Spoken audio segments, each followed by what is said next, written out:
Brendan Taylor. Just want to get the ball. Well played, BT. I think that's your 10th ton in ODIs, putting you on top of the list of Zimbabwean century makers. But not many of them have come in wins, and that wasn't the case again today. Does that take the gloss off at all for you? Yeah, it does. It does. And you put in a big performance, and it makes it that much sweeter getting over the line and knowing that you've contributed for sure.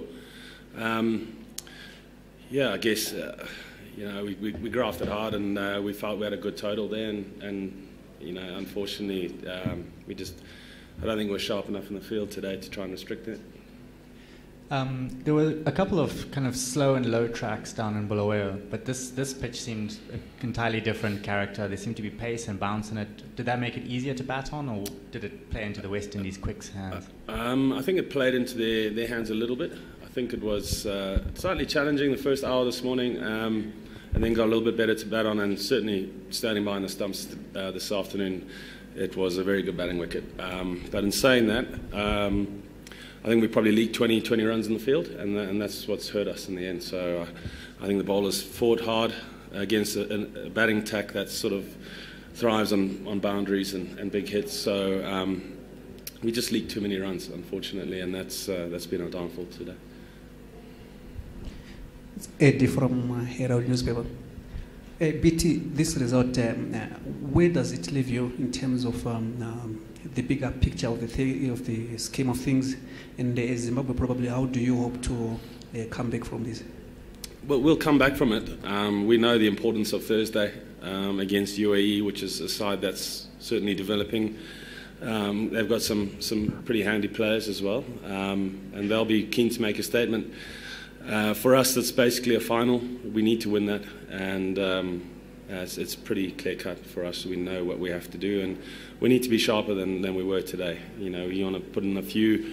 If you want to be ultra-critical, I think there was a couple of soft dismissals. Our spinners weren't probably as good as they have been in the past this tournament, and like I said, certainly not backed up by our fielding, and that's what's let us down today.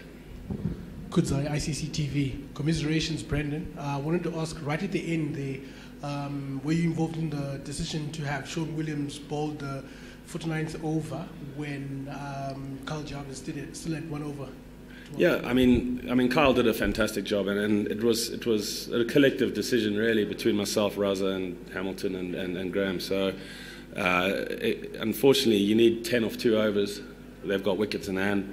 It is a gamble. I just felt Jarvis's death bowling wasn't as threatening as maybe Muzarabani's was, so that's the thinking there. But again, if we were sharp in the field, we wouldn't be having this debate. Jarvis would have bowled his 10 overs, and I feel we would have won, definitely. So.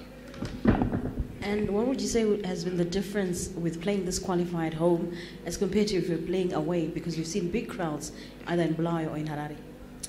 Yeah, it's been fantastic. It's been pretty special for us to have it at home. I think there's been twice where we've had extremely close games and managed to pull it off. And certainly, I think the crowd has played a part. And it's been great having a full house here at Sarai Sports Club. And I think going forward, why not open the gates to the public and let them come in? They're passionate about watching us play, and they're very supportive of us.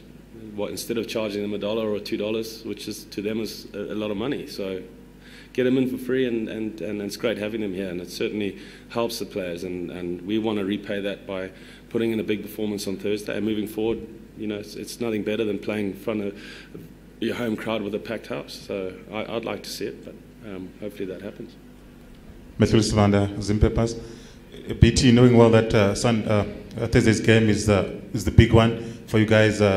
No slip-ups. How are you going to ensure, as you, as a senior batsman, and the rest of the guys, that they don't take anything don't leave anything to chance against the UAE? Yeah, absolutely. There's certainly now added responsibility. There's some key batters there that have got starts and probably haven't kicked on. I think Sean Williams is starting to find his feet today, but having not played a lot of cricket for 6 to 8 months, so. Probably 4 or 5 months, I should say.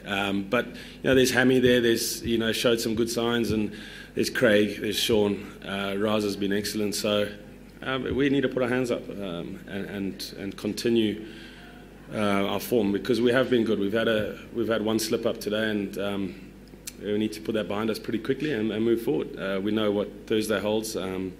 Certainly not taking anyone for granted. We certainly be motivated for that. We'll regroup quickly and make sure we hit the ground running on Thursday and make sure that we do pull the trigger and not leave anything to chance, for sure. I'll take one last one. So, I know you just mentioned how you'll pick yourself up from going and so forth. How much of a difference does it make that the match between the Windies and Scotland happens the day before, and you pretty much know what you have to do on Thursday? Regardless of what happens with them, we have to win on Thursday. The side that wins on Wednesday, they go through. We can't worry about them. We have to worry about what we do on Thursday, and we do that well. Then there you have it. That's your final. So it's clear cut. Brendan, thank you, and all the Thank best you. on Thursday. Cheers. Ladies and gentlemen, thank you.